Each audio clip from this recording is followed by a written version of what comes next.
Thanks for coming back to Right on the Edge. Like we said just yesterday, we have to watch this guy's second part of this, which is 41 minutes and 34 seconds long. Holy So, cow. yeah, so we're about to have a good time, Megan. And the last one is so interesting. I had to watch the next part. I think it was very good, but I never watched how the show really ended. I didn't watch the series past 2 episodes.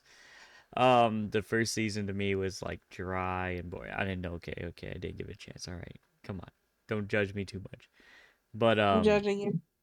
hush, Megan. It's not like you watched it either. Oh, But yeah. anyway, without further ado, let's watch the Game of Thrones, the ending fans deserve, a better season 8 rewrite, episodes 3 and 4 by Cinegame, who has, unlike me, a good voice. But my voice is prettier, but his is more manly, okay? I got a pretty voice. It's pretty. At least you don't sound like a child. You Yeah, I sound like a do. Yeah, child. I do. Come on, Megan. All right, I'm playing. Good Okay. morning, afternoon, Oh, wait, before I play, this is also for Coral, my best friend. You know, there you go. Had to tag her in it so she knows. She knows that I know that she knows that I know she knows. All right, let's go. evening, or night to everyone. This video is the second part dedicated to the topic of how I And then how's the sound? It sounds fine. I was gonna ask if there's any more episodes after this. I don't know. I don't know, but Oh, if there okay. is, we should watch it too. Okay. All right. Or maybe we'll have to wait. Maybe he's making it. You never know. But here it goes. Well, I have to vision. wait till Friday or Saturday, or I Sunday guess again. so. I guess so. I'll be lame like that. No, I'm just kidding. I'm just kidding. Okay. Are you ready? Yeah, yeah. Final season of Game of Thrones. If you haven't seen part 1 yet, it is essential to watch it first. Otherwise, you will probably not understand much of what will be discussed in this video. To those who have seen part 1, a huge thank you for your feedback. I must admit, neither I nor my brother expected such a reaction and engagement. So, I will say everything necessary at the end of the video, except for one thing. For obvious reasons, starting from the end of part 1, the plot lines will differ from what we saw in season 8. Selecting clips from the series that more or less match the context is not an easy task, and while we tried to balance this with soundtracks playing in the background, don't forget to use your imagination, because it's impossible to create a better visual than the one you can imagine in your own mind. Try to picture how it all might have looked on the big screen, and now, without further ado, I guess enjoy the watching. I'm just gonna say, bro, you might not have expected that level of reaction, but it was deserved. It was deserved. It was so good. It was so good. It had me Oh, yeah. engaged the whole time. It was really, really good. Yeah. We both agree, and we're not even drunk today, so you know it's true.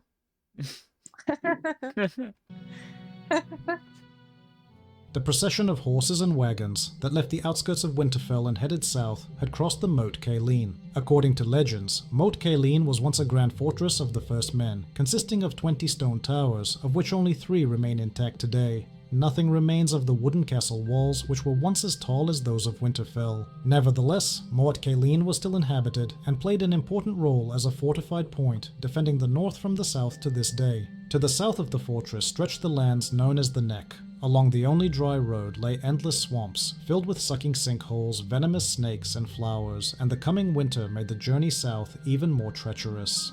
Tyrion, gazing out the window of the wagon, was lost in thought. His contemplations were interrupted by Varys, who sat beside him.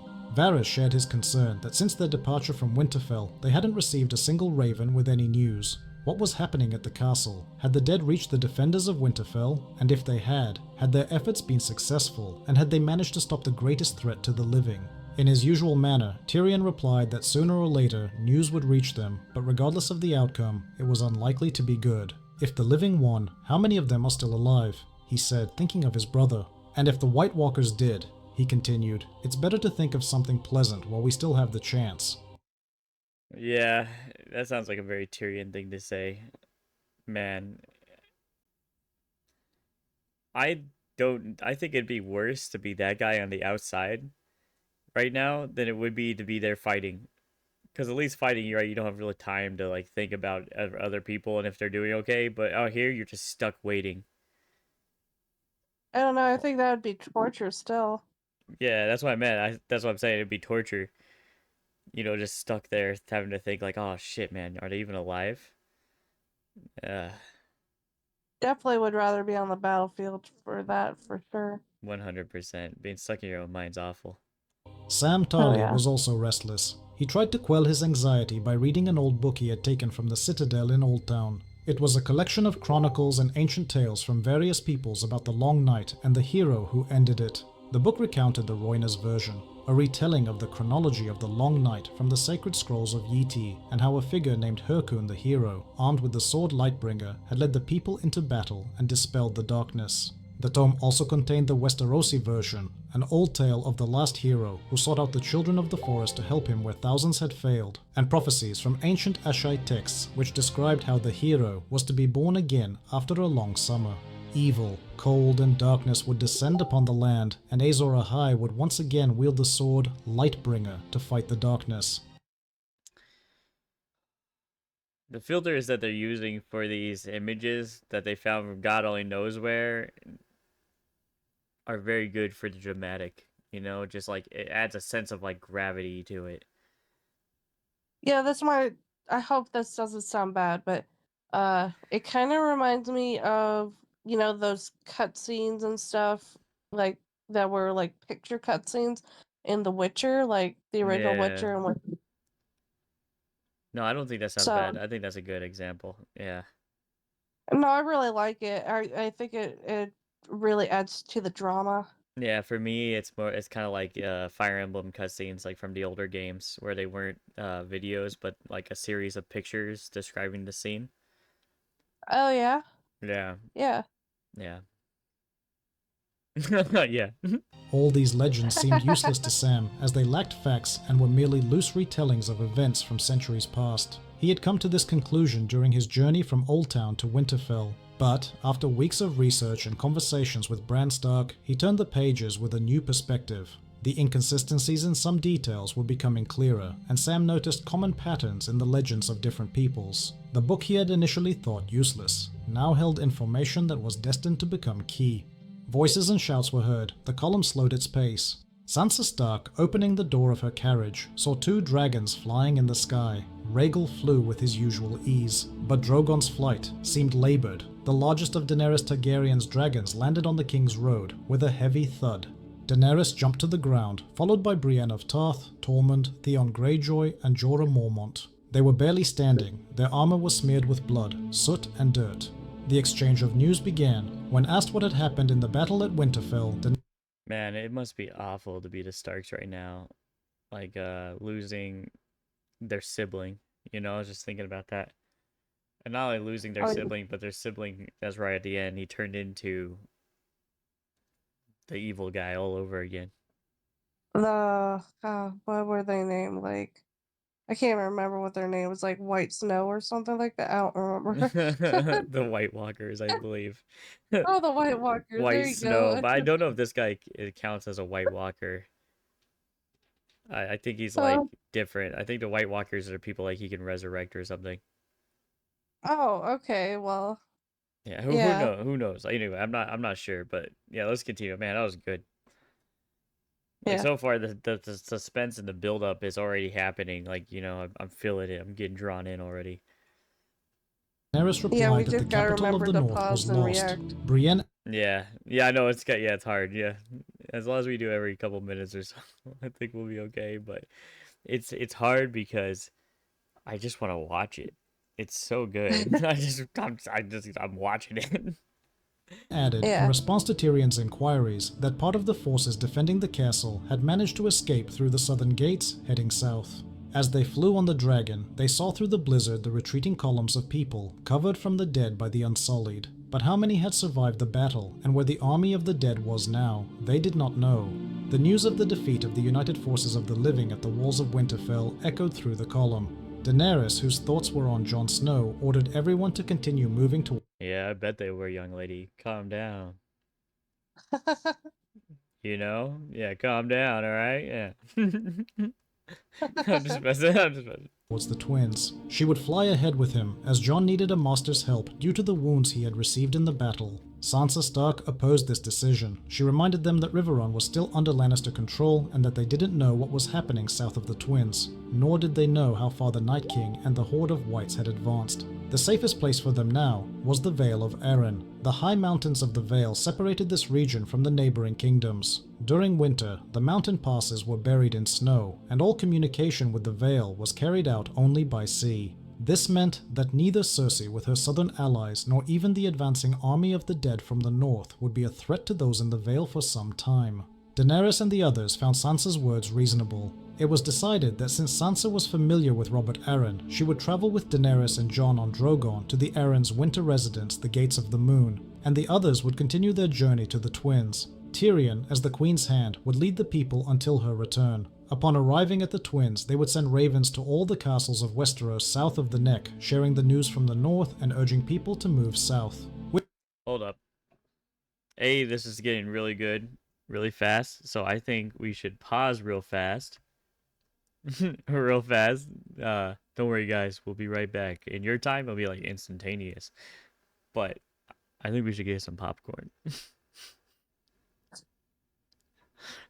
Good idea. This needs popcorn, okay? I'm gonna pause. I'm gonna pause right now. I'm gonna pause. But this is a popcorn moment. And just like that, we're back. All instantaneous for you guys. All right, let's continue this story. I got my popcorn. With practiced ease, Daenerys climbed onto Drogon. Brienne of Tarth and Jorah Mormont helped Sansa Stark up. She had barely managed to secure her grip when Drogon stood on his legs and with a swift motion soared into the air, flying towards the Gates of the Moon. Shortly after, Rhaegal, who had been circling in the air all this time, joined them. The Gates of the Moon. What a name.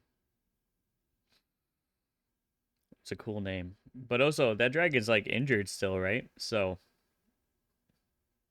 like, that's Yeah. how dire it is, you know, to pushing the dragon to its, you know, risking injury and stuff. The remnants of the human army, led by Davos Seaworth, Jon Royce, and Jaime Lannister, were slowly making their way through the blizzard. From time to time, small groups of Dothraki survivors who had managed to escape the battle with the giants and find their way south joined them. The men were exhausted, wounded, and broken in spirit. Initially, the wounded and those who could no longer walk were carried on horses, but soon, even the horses began to collapse from exhaustion and die along the march. Some of the survivors, having lost all hope, Wow, man. Horses dying. People are just sitting there barely making it, you know? It's like the Oregon Trail. Yeah, like the Oregon Trail.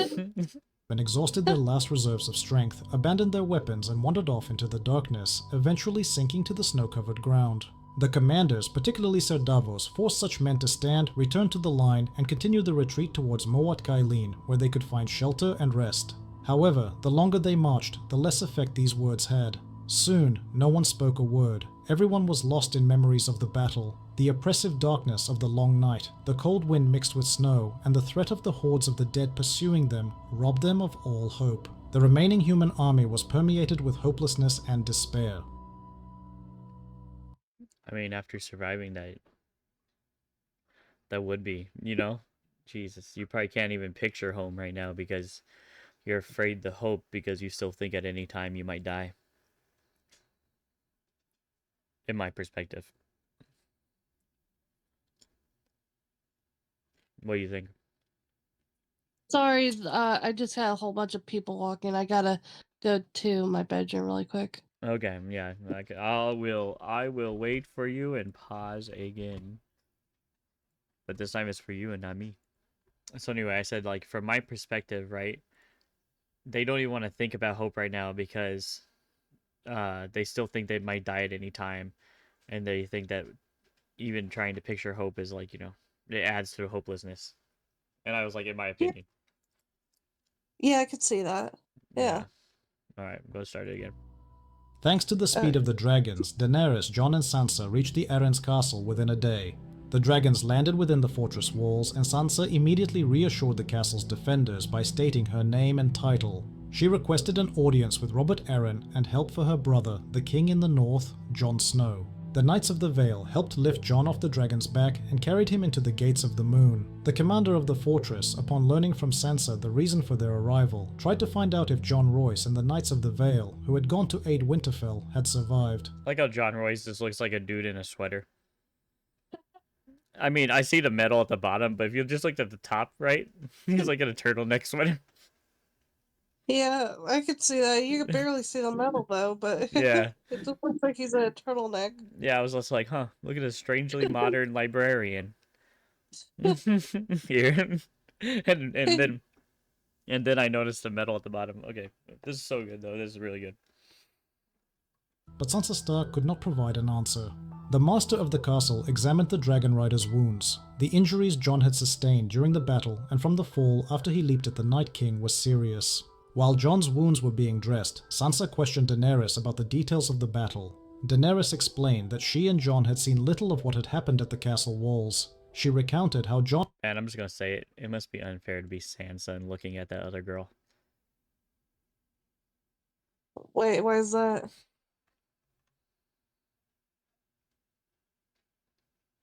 Hold up. Sansa questioned Daenerys about the details... Alright, just look at her. Oh, you talk about how hot she is? Yeah. Oh, Megan's like, mentioned oh, that that's after what she you're was saying. forced to Yeah, I flee from agree. the White Walkers, she I had turned my again gay encountered off. the undead Viserion. I was trying to, be tactful about it, Megan. And then you're just like, you mean how hot she is? In the sky. It was then that Viserion's claws inflicted a wound on Drogon, making it difficult for him to fly.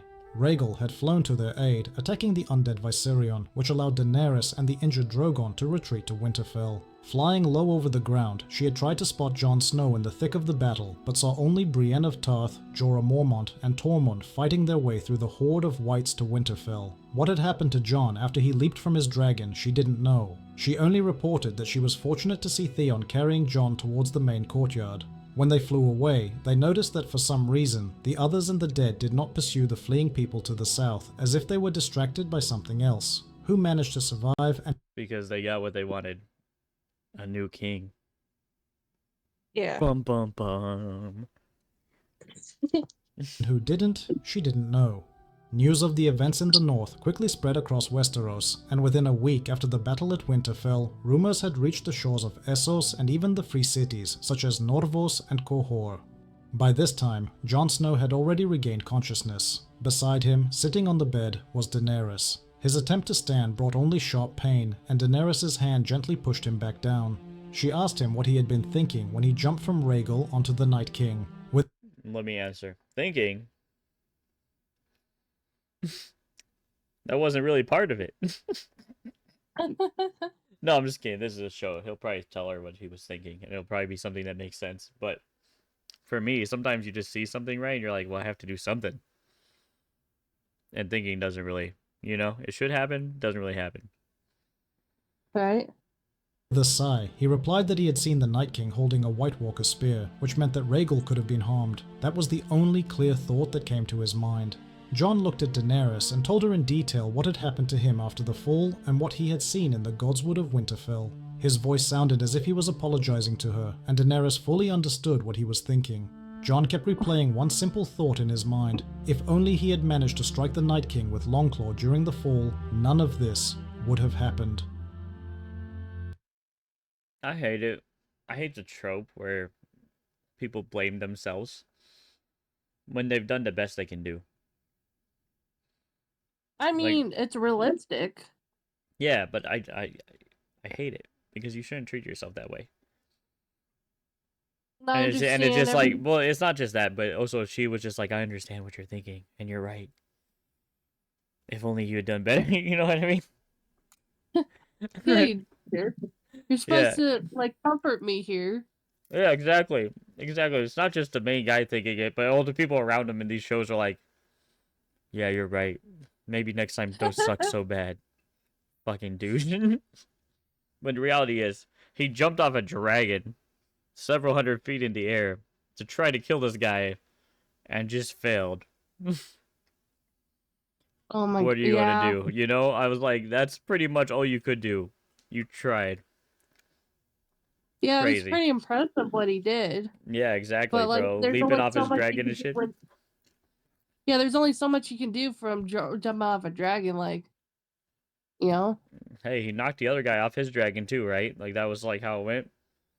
Yeah, yeah. But he just didn't have he didn't have enough strength to do the killing blow afterwards.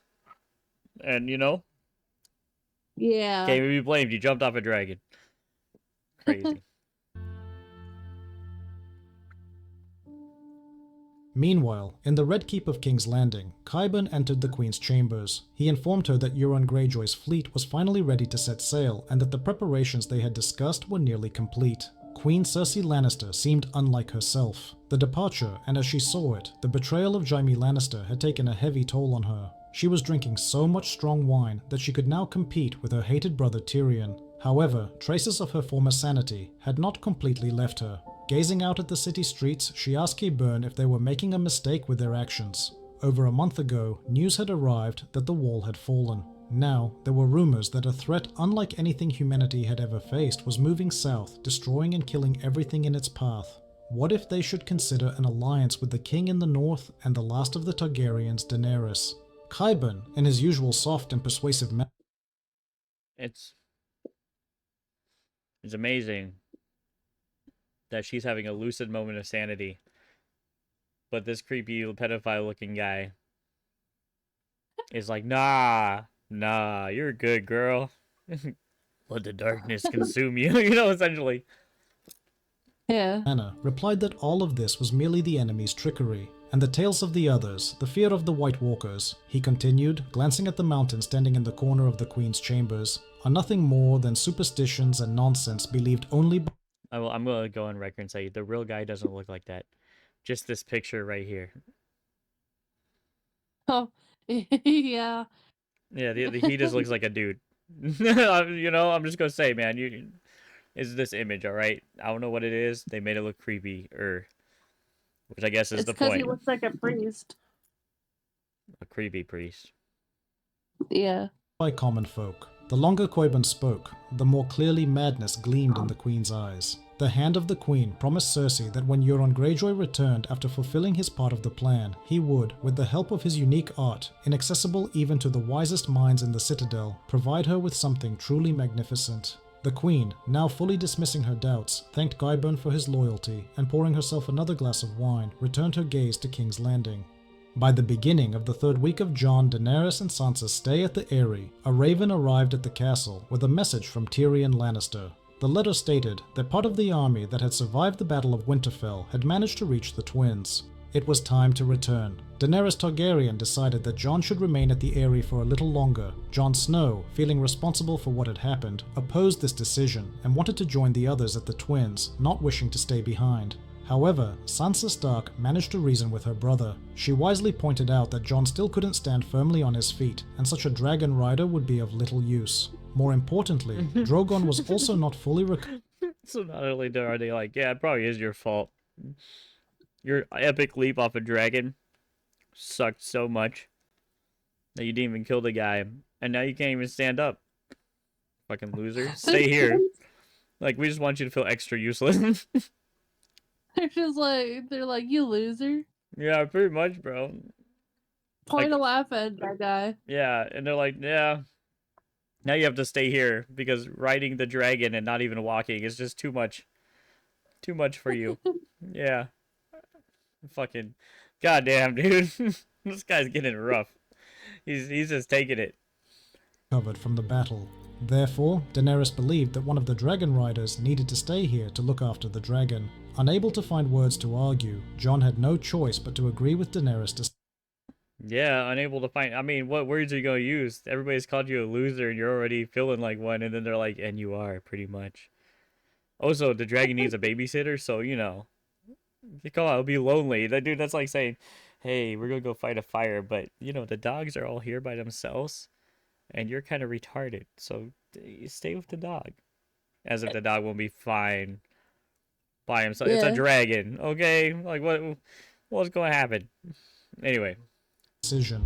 Riding on Rhaegal, Daenerys Targaryen and Sansa Stark arrived at the Twins. Tattered banners of various troops were visible on both banks and the castle walls. In the inner courtyard of the Eastern Castle, the arriving Queen and the Lady of Winterfell were met by Grey Worm. Daenerys was glad that her friend and close ally had survived. Grey Worm's just a dope-looking guy with a shield, apparently. He looks like... Dude, he looks. Oh. No, Go you ahead. first.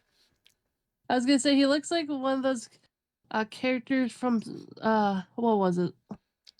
Not Civilization. What was the one with the king and the you could kill rabbits and you took over land?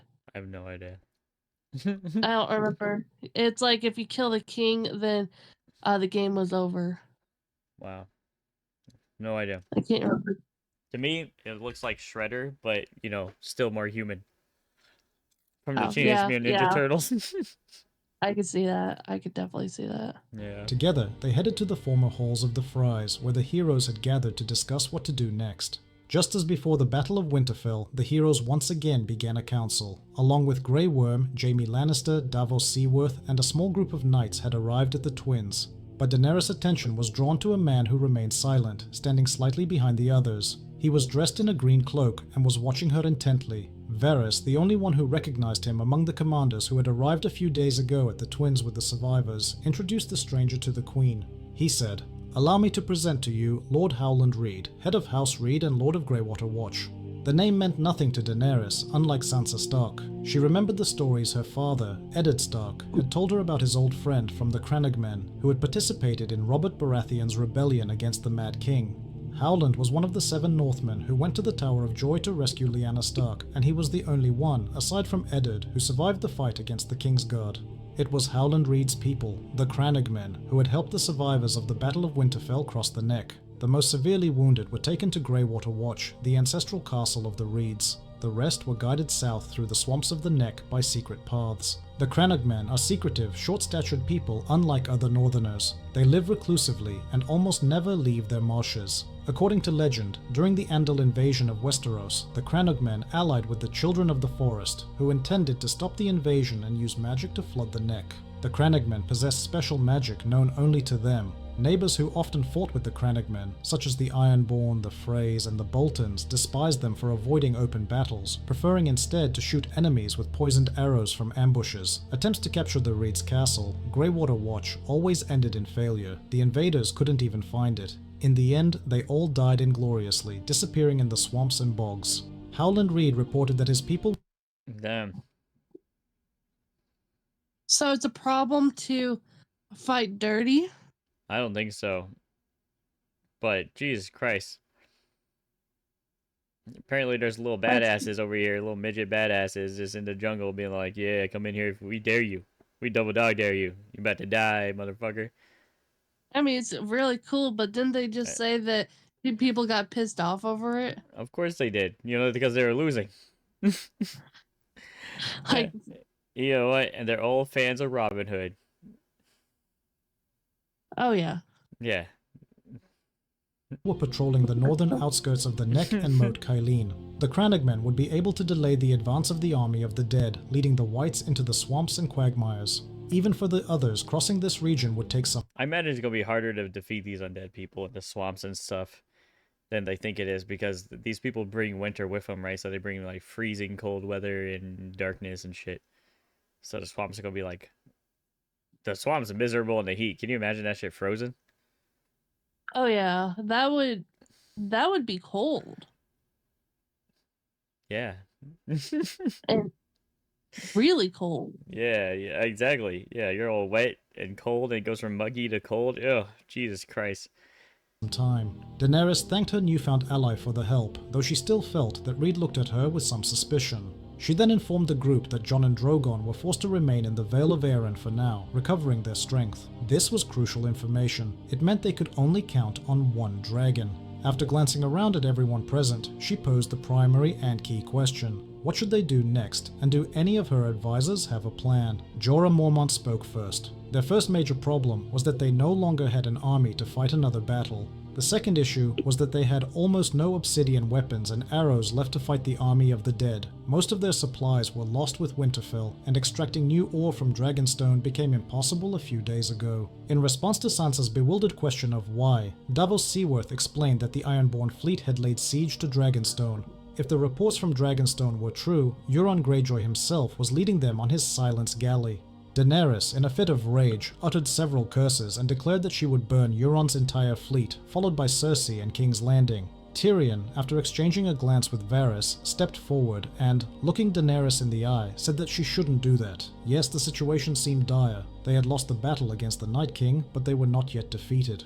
Firstly, the army lost in the north could be rebuilt. Most of Dorne's army was still intact. Secondly, Cersei was losing control of the kingdom with each passing day. Over the past few weeks, they had tirelessly sent ravens to every castle and stronghold that remained loyal to the Iron Throne. Many lords and garrisoned strongholds in the Riverlands and even the Westerlands had started to switch sides, fully convinced of the impending threat. Only the lords of the Reach and Stormlands remained loyal to Cersei, and that loyalty was maintained only by the forces of Euron Greyjoy and the Golden Company that had arrived in Westeros. Grey Worm reminded them that the cities of Astapor, Yunkai, and Meereen were still loyal to the Mother of Dragons. Additionally, the Second Sons remained in Meereen, maintaining order after their departure to Westeros. The only problem was how to transport mercenaries from Essos. Varys noted that he understood the Queen's anger well, but Cersei and her allies were their enemies, not the city and the people living in it. King's Landing could house the army they would gather to replace the one lost, and the city's outer walls and the Red Keep were among the largest fortifications.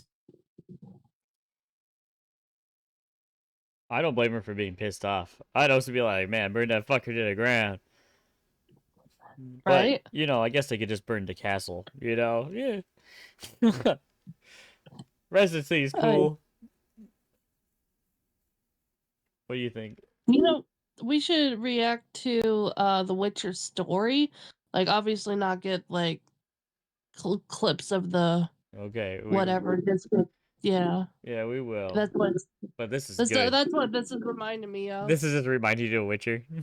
This is scratching your tism. Yes. In Westeros, the Golden Company, the strongest and most renowned group of mercenaries, were loyal not to Cersei, but to the one who sat on the Iron Throne.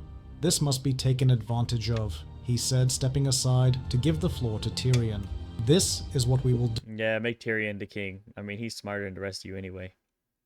In the story, as far as I got, he was just a smart guy.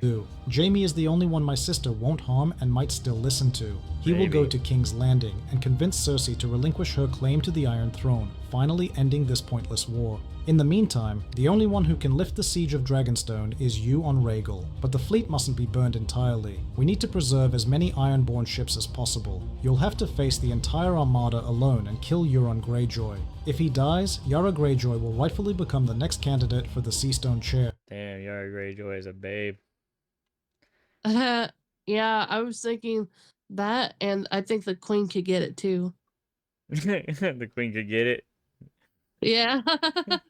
That's crazy. By gaining control over the remaining Ironborn fleet, we can resume the supply of obsidian to King's Landing and transport mercenaries from Essos. If we manage to defeat Euron Greyjoy and convince Cersei to relinquish the Iron Throne, we will capture the capital of the Seven Kingdoms without spilling a drop of blood. And if we succeed in all this, our final step to unite the Seven Kingdoms against the common enemy will be your coronation as the new Queen of the Iron Throne, Tyrion Lannister concluded, explaining their plan to Daenerys Targaryen. Then, as if gathering his courage, he quietly but confidently said, "And Jon Snow as Prince Consort." Silence fell over the room. Jorah Mormont and Grey Worm's Damn, bro, dude, he's just saying it. He's just setting up, bro. He's like, yeah, I don't trust you by yourself, but I trust that Jon Snow guy. Ain't he cute? faces were tense. Davos Seaworth and Brienne of Tarth glanced at Sansa Stark, who was processing everything she had just heard. The only ones who maintained a semblance of impartiality were Varys and Howland Reed standing beside him. Finally, after considering Tyrion's words, Daenerys asked on what grounds Jon had a claim to the throne. Sam, who had been nervously shifting from foot to foot, placed a book containing the records of High Septon Maynard, found in the Citadel, on the table. He pointed Daenerys to the entry, where it was recorded that the Septon had annulled Prince Rhaegar's marriage to Elia Martell, and then, in Dawn, the prince had entered into a new secret marriage with another woman. This woman, according to the entry, was Lyanna Stark. Howland Reed, who had been carefully watching Daenerys the entire time, said that he had been at the Tower of Joy when Lyanna Stark gave birth to a child she named Aegon Targaryen, after Aegon the Conqueror. Eddard Stark, knowing the nature of his friend Robert Baratheon, decided to protect the child from Robert's wrath and passed the boy off as his own bastard, naming him Jon Snow. Jon's ability to ride a dragon indicated the presence of Targaryen blood in him, taking into account the records found by Sam in the Citadel and his readiness to testify as one of the lords of Westeros about Jon's parentage. The king in the north had the right, as the son of Rhaegar Targaryen, to claim the Iron Throne by direct lineage. Tyrion turned to his queen again, saying that their task was to unite all the lords of Westeros and the Seven Kingdoms. Jon was a Stark through his maternal line, one of the most respected and ancient houses of the realm. Jon, as Prince Consort, would symbolize the union between the North and the Targaryens, uniting under one crown the ancient houses and kingdoms that had long warred with. Essentially, he's saying, yo, if you want this to not be bloody, connect everyone, you gonna gotta marry that guy you like anyway. Oh my gosh. Yeah. Yeah. And then he was like, and you love him. Let's not pretend, girl. That's funny. That'd be really funny if in the background all of a sudden it's just like, why do birds suddenly appear? Or something stupid like that. Every time you are near. Anyway, okay, let's go. Each other. This union would strengthen their claim to the Iron Throne and ensure stability in Westeros, which was now more necessary than ever to. I like House Tully's just a fish. Everyone else has like these cool animals. Like there's a giant squid, some hawks, like a lion thing, a dragon. Where the fuck that is, like a big old shield. And then there's just like a fish over here. That's hilarious. Face the common threat. Tyrion paused, then continued in a soft yet firm tone. You and Jon must rule together as equals to ensure peace and unity in the kingdom. Daenerys lowered her eyes, pondering what she had just heard. She understood that Tyrion's proposal, though unexpected, might be the only chance not only for the throne, but for a future where Westeros could survive. So it shall be, she finally said.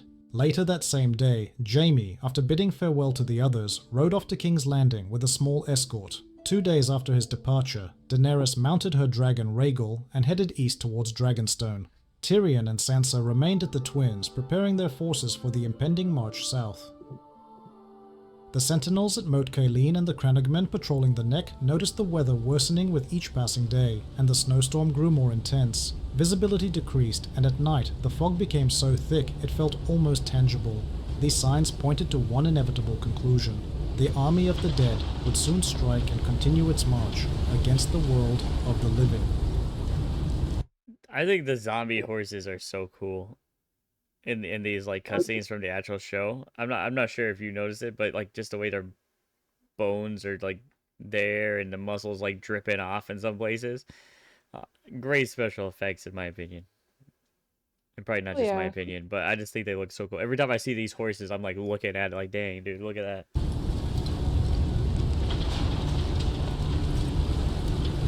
Is that the horse? What was that? What is that? The horse? No, these are just people right now. Okay, I One didn't second. see them. Yeah, there'll be like another horse soon, I think.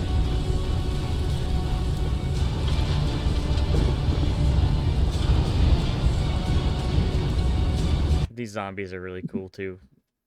Oh yeah, I was admiring them. Damn, I thought that was gonna be a horse, but it's just a giant.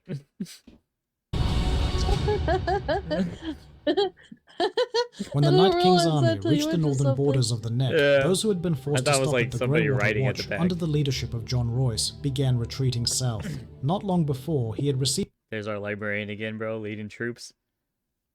He looks like he does taxes for people.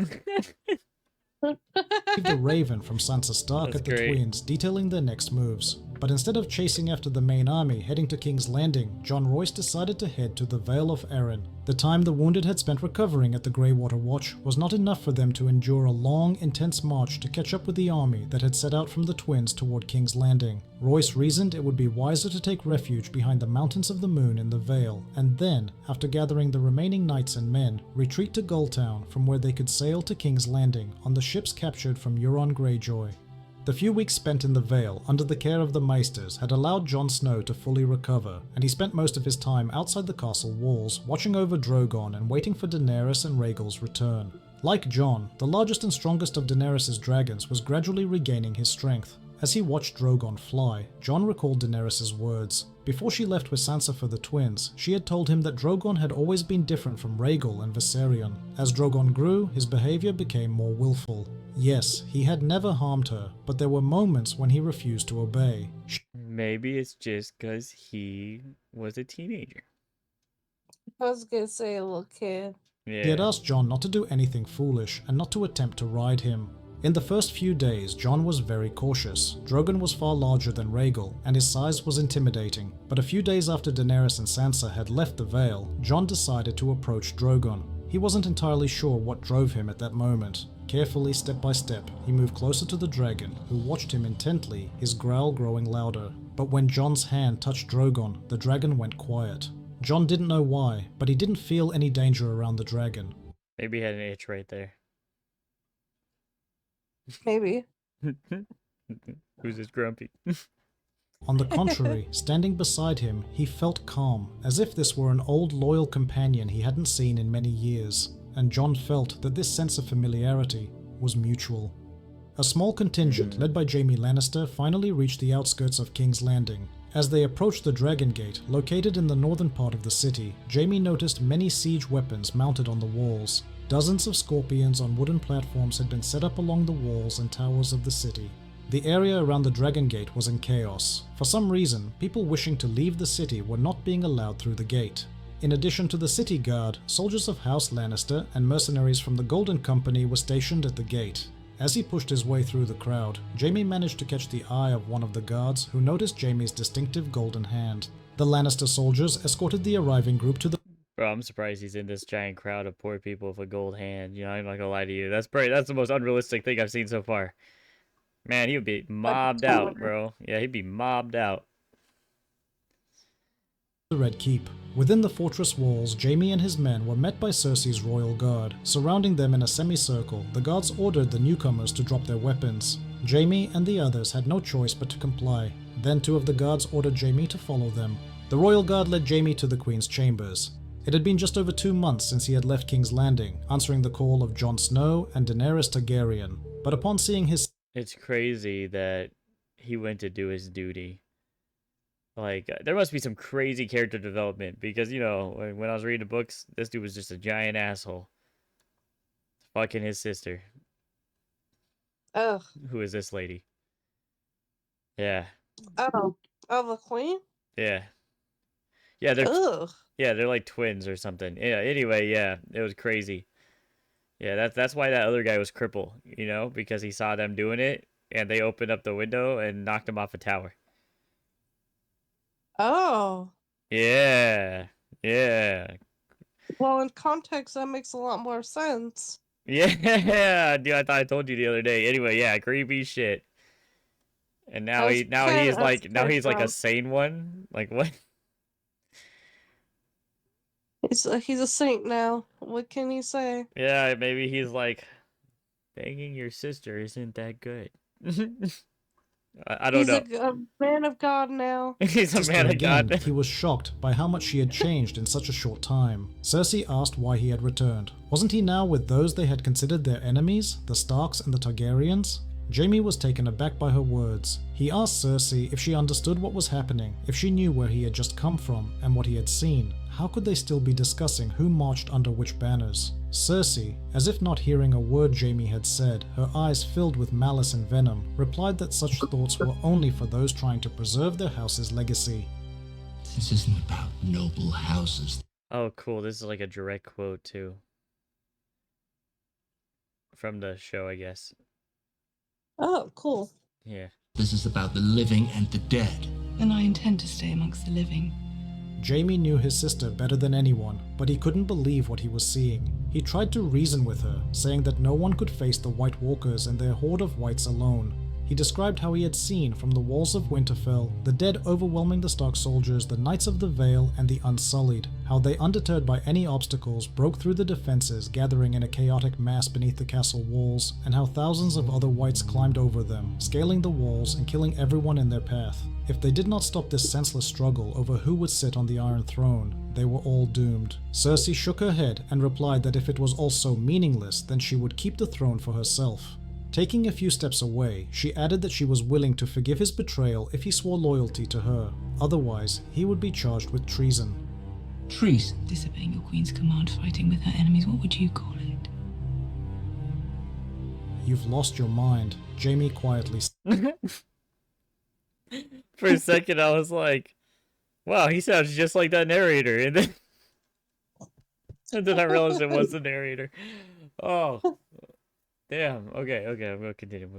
Cersei called out to the Mountain. She ordered him to imprison Jaime Lannister in the dungeons of the Red Keep, where he would await execution for breaking his oath. And the soldiers who had arrived with Jaime were hanged on the fortress walls as a warning to others. Wow, bro. That sucks. They're just trying to stop the undead from taking over things. Dragonstone was surrounded by dozens of ships with black sails. Some of the Ironborn vessels were so close to the shore that they risked running aground. Siege engines were mounted on their bows, firing at the lower fortifications of the castle. On the sandy beach, the burning remains of ships which had recently been transporting freshly mined obsidian to the port of White Harbor could still be seen. Euron Greyjoy, already bored after a few days, stood on the deck, wondering if he should send some of his men to storm the castle. Of course, they wouldn't succeed, but the spectacle might be amusing. The idea seemed good to him. He turned to check the position of the sun to gauge how much time was left before sunset.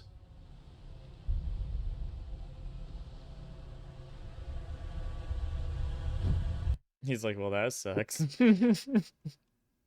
Right?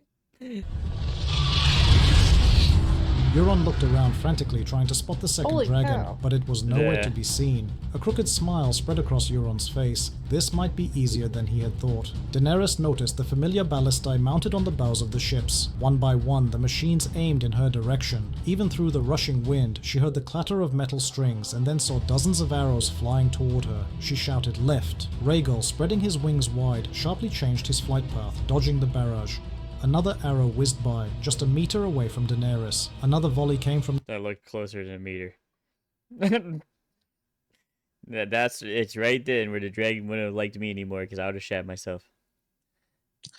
the other group of ships right in front of her. Rhaegal, diving downward as if to avoid an attack, flew sharply between the ships, skimming just above the water's surface before climbing back up again. Daenerys carefully scanned the galleys. Euron Greyjoy had positioned his ships in groups so that they could cover each other's sectors. Attacking one group would make her an easy target for two others. Circling around the Tower of Dragonstone, Rhaegal began to descend again, rapidly gaining speed. The Ironborn's advantage was in their numbers. Hers was in speed and maneuverability. Daenerys began weaving between the ships, provoking them to fire. Upper, to the side, up again. Daenerys and Rhaegal circled around the ships, at times moving closer, then quickly closing the distance. They stretched Greyjoy's God, this is defenses. awesome. Another volley. This was the moment. One of the groups lost its formation. To the onlookers, it might have seemed that the dragon was retreating to gain altitude. But Rhaegal, after maneuvering and suddenly changing direction, attacked. The ships burst into flames. Sailors on deck, caught in the fire, started jumping into the water. Those who did not perish immediately began to drown under the weight of their armor.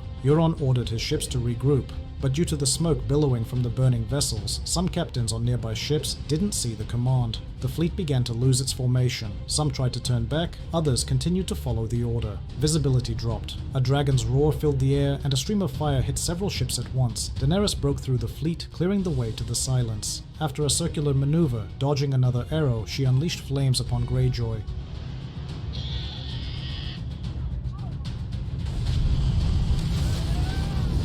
God, it's cool. It's so intense. Hey, buddy, what up? My little man. My little buddy. Some Ironborn ships tried to flee. Daenerys chased down those that had already sailed a few miles away and quickly set them ablaze. The captains and sailors on the surviving ships, seeing this and realizing they couldn't escape, steered their vessels toward Dragonstone. If they remained at sea or tried to flee, they faced death either by fire or by drowning. Many of the Ironborn were not yet ready to meet the drowned god. When most of the survivors reached the shore, Daenerys and Rhaegal landed on the beach. One By second, that Loki. time, the forces that had been sheltering in the castle, watching the battle, opened the fortress gates and joined their arriving queen. Following the plan, Daenerys addressed the survivors, offering them Alright, one more pause. Loki's be on pause. I'm back. Boom. a chance to join her. But while she was speaking, Euron climbed aboard one of the burning galleys. He had managed to shed his armor in the water and reached the deck of a ship that hadn't sunk yet. The waves had carried the vessel closer to the shore, and on its bow stood a still functioning ballista. Daenerys, still seated atop Rhaegal, and watching as Yara Greyjoy addressed the people, heard a whistle. A 2-meter-long arrow flew under Rhaegal's wing, and its steel tip pierced his hind leg. Greyjoy laughed. Rhaegal roared. Kicking up a cloud of dust, he took off with Daenerys. Euron Greyjoy, having survived the initial attack, leaned Damn. back in his seat and watched the dragon approaching him. He had always aspired to great deeds that would be remembered in legend. To die fighting a dragon, that is a worthy end, he thought, just as Rhaegal unleashed a torrent of fire upon him. What a dude, man. He was just like, yeah, I'm dying, but I'm going out good. It's crazy.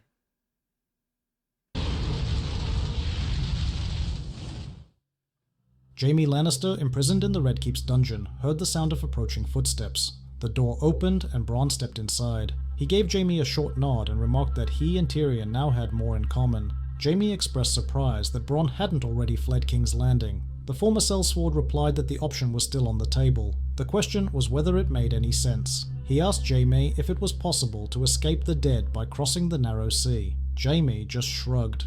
Leaning against the wall, Bronn continued, saying he had a good idea why Jaime had come to the city, and since he was here, it meant his attempt to reason with his sister had failed. No, that's an understatement. You know, attempting to reason with your sister and failing is just like, you know, being kicked out. He extra failed. He got sent to prison. I mean, you know. The capital was Are you still able in the to hands of put this Cersei and back in Qyburn, prison? and they wouldn't surrender the city without a fight. Respect. Jaime countered that they Yeah. had 2 dragons, and the city would fall regardless. Bronn warned him not to be so sure. Qyburn and his men had placed wildfire beneath the streets of the city. If the tide began to turn against them, or if the dragons approached the Red Keep's walls, they could burn the city to the ground, with everyone trapped inside. They won't surrender, Bronn said. I don't know what's driving them, but they'd rather burn alive with everyone else than give the city to the Dragon Queen. Jaime, barely listening, insisted that his sister wouldn't do that. Bronn shot back, reminding him of what happened to the great Sept of Baelor. Jaime fell silent. That's crazy. That is wild. Their plan was, yeah, even if you attack and we're losing, we're gonna burn this fucker to the ground. I feel like I'm missing so Wow. much context. Like, she was evil, like, sort of, before. But now she's, like, evil, evil. I don't Bronn know. then mentioned Yeah, I'm not sure either. This makes me want to watch Game of Thrones, honestly. that he could still I flee to do feel Essos. like- He had enough gold to disappear far to the east beyond the Bone Mountains and live for a few By the way, I heard you. You said I do too. Oh, I Like, figured. I just want to make sure you knew. I was like, holy shit. Honestly, it's so good. I hope there's another episode after this. more years until the dead found a way to cross to the other continent. Or he could free Jaime. He'd help him stop Qyburn and Cersei before the army moving from the twins reached the walls of King's Landing. In return, Jaime would give his word that once Daenerys Targaryen arrived in the city with her dragons, he'd vouch for him. And for his assistance and contribution to saving 500,000 lives, he and Tyrion would convince the new queen to make him the Lord of the Reach and give him Highgarden, understanding there was no I mean, that's kind of fair, to be honest. Like, that's fair. Like, he went and he warned him. He's willing to work with him and get him out. I think it's fair that he get, like, a little kingdom, even if he is, like, a little scummy. Yeah. Yeah, I mean, in this situation, I'm just gonna say, I agree with this. other way, Jaime said, "You have my word." Wow. Meanwhile, far to the north, the sound of a signal horn echoed over the walls of the Bloody Gate. The defenders of the Vale couldn't comprehend how it had happened so quickly, but the snowy haze on the horizon I don't know where they're getting these visuals, but these are great. Oh yeah. Yeah, I'm not sure if they made them in some editor or had AI do it. I don't really care. They look good.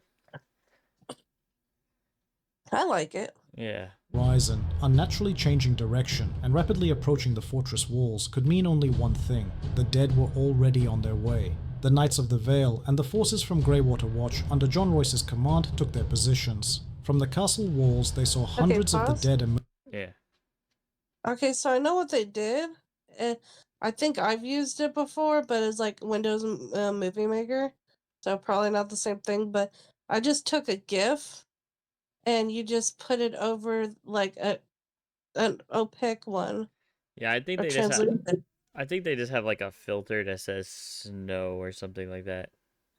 They just Now, put it over the top of the picture, and then they, yeah. yeah, emerging yeah, from the no, fortress. yeah. I wasn't talking about the style. Just meant in general, these images are good. Oh But yeah, they are good. yeah, no, I think they have filters that have like different effects like this now in like the software people use. Within minutes, the Oh shit, hundreds really? turned into thousands. Yeah, yeah. So it's like you have to pay for more stuff now, but like some of this shit's already coded in, so you don't have to do that layering with a GIF over it. You can just like select this type of filter, select the time you want it, and you just like drop it in there. You told me about 12 years ago I was doing it the hard way. Yep. By the Now time the they do it defenders for were in you. place, the dead had already reached the outskirts of the Gates of the Moon. Shouts rang out, drowning the commands of sergeants and officers who insisted that the White Walkers couldn't be stopped. The garrison had too few arrows with obsidian tips, and only every second man had a blade made of drag. I'm gonna guess that you like need these obsidian tips to kill the undead or dragon glass, and they're like immune to most other things, is what I think. Mm-hmm. Except for fire. I guess fire probably glass. works. John Royce ordered the oil barrels to be prepared for dropping. Suddenly, someone on one of the towers shouted about the approach of a dragon. John, mounted on Drogon, flew along the snowy cliffs and swiftly dived down. A torrent of blazing fire crashed onto the dead, splitting them into two groups. John directed Drogon to the top of one of the towers, knowing that the castle's defenders lacked the manpower and obsidian to hold back the dead. He knew the Night King was nearby, hiding in the blizzard on the undead Viserion. John intentionally hovered above the walls, making himself and Drogon vulnerable. His plan worked. In the sky to his right, John noticed a rapidly approaching shadow. Drogon, sensing the danger, soared upward. John drew Longclaw and prepared for battle, but the Night King chose a different target. Stream of magical blue flame struck the gates, shattering them. Stone blocks melted, metal grills burst apart, and the dead surged into the fortress. John attacked the Night King atop Drogon. Drogon, as if seeking vengeance for the defeat in the north, unleashed a series of powerful blows with his mighty claws. At Jon's command, Drogon flipped over and dove forward. Jon swung his sword, aiming for the enemy's head. It felt as though he had struck a stone. What had happened? He had seen the Night King shatter into pieces of ice when Arya stabbed him in the Godswood of Winterfell. Drogon plunged downward. Upon landing, he turned to face the pursuing Night King. Inside Viserion's maw, blue flames began to build. Jesus Christ. Shit is about to go down. Yeah, man. This show built me up crazy, or this episode has built me up crazy. I've been here in suspense, so like now that's finally happening. I'm like, yeah, but everything, like, I love this sort of shit. Like the end of the world, like, you know, last few soldiers versus an evil army. Like, how will they win? It gets me all the time in books too. Letting out a furious roar, Drogon crouched, then unleashed a stream of scorching yellow fire at his foe. Neither Jon nor the Night King noticed another dragon approaching from the south. Oh, Daenerys, shit. having secured Dragonstone and resumed ore shipments several days ago, was flying to the Vale to Jon Snow. Recognizing the telltale signs of the white cold that accompanied the dead, she understood what was happening.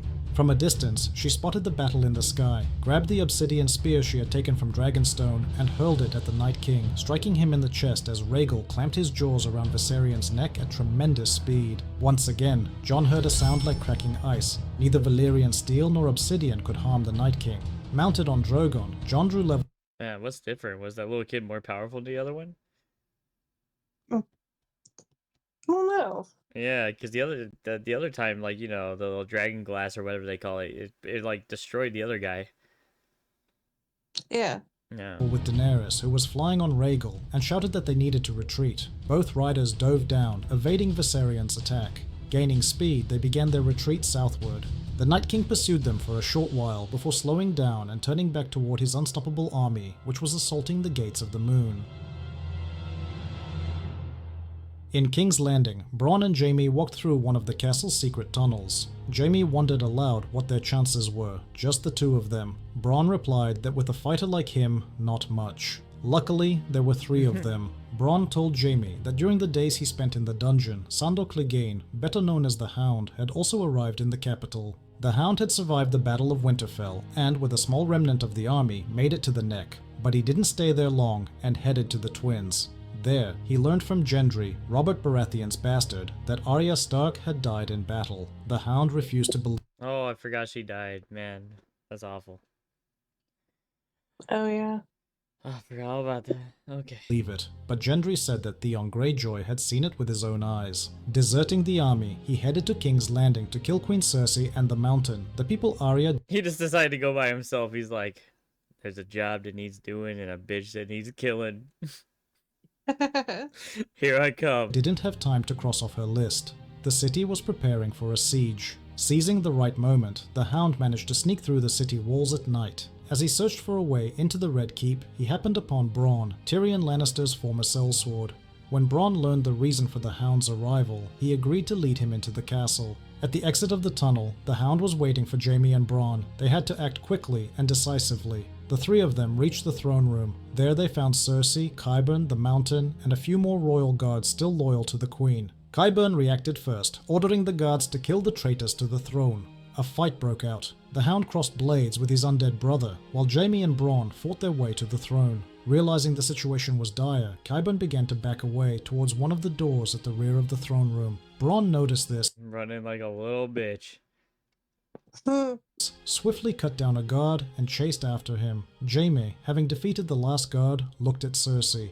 His sister, the woman he once loved, now seemed like a stranger. In her eyes, he saw a madness that reminded him of Aerys II Targaryen, the Mad King, whom he had killed so many years ago. But on that day, he was certain of his decision, whereas now... The death of Tywin Lannister, the betrayal of the High Sparrow, the humiliation she endured walking naked through the streets of the city, the deaths of Joffrey, Myrcella, and Tommen, and his own betrayal, all of it had broken her mind and spirit. She was no longer the woman he had once loved.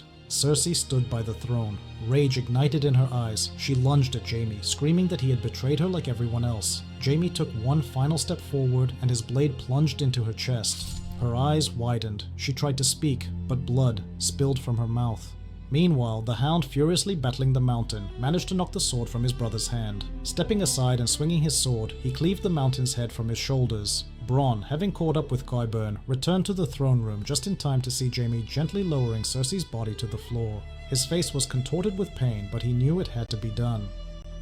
The next morning, the army from the Twins reached the city walls of King's Landing. Daenerys and Jon, having flown in on their dragons after the battle with the Night King, landed within the walls of the Red Keep. After Cersei's overthrow, no one in the city was willing to fight. Daenerys thanked Jaime Lannister for fulfilling his duty and once again saving King's Landing and its people. A few days after Cersei's death, Daenerys Targaryen, after 10 long and arduous years of exile in Essos, was crowned as the new Queen of the Iron Throne. Jon Snow, as Aegon Targaryen, was declared Prince Consort. The kingdom was united. One army, one goal, to defeat the dead and... Ah, that's cool. Oh, man. Go on. So this is really good. Yeah, I was gonna say, oh man, there has to be another one. They can't leave it like this. the Night King. As the heroes gathered in the chambers of the small council, discussing the battle at the Gate of the Moon and the Night Yeah, you have to rewatch it because that shit was even better. King's invulnerability, Oh, I Sam know it's cleared his good. throat to draw their attention. In his hands he held a scroll, one that Theon had retrieved from the God's Wood, containing Bran Stark's notes about a ritual that could create Lightbringer. Oh. To be continued. Dang, I was expecting more, but a few words at the end of when to expect part 3. Well, So, that's I'm gonna leave You can that see a what- mystery for everyone else. We'll watch it together, but I'm gonna leave it a mystery for everyone else. You can't know until we know, and I'll know in a little bit, but you won't know, but I'll know. Hey, have a Okay. good night, guys. I hope you like this as much as I did, and yeah, thanks for watching with us, all 6 of you, maybe 7. Thanks so much. I was waiting for you to say something, Megan. I was I trying just to. said something before you did. Yeah, no, okay. I was just making sure you didn't want to say something at the end. All right, I'm gonna stop now.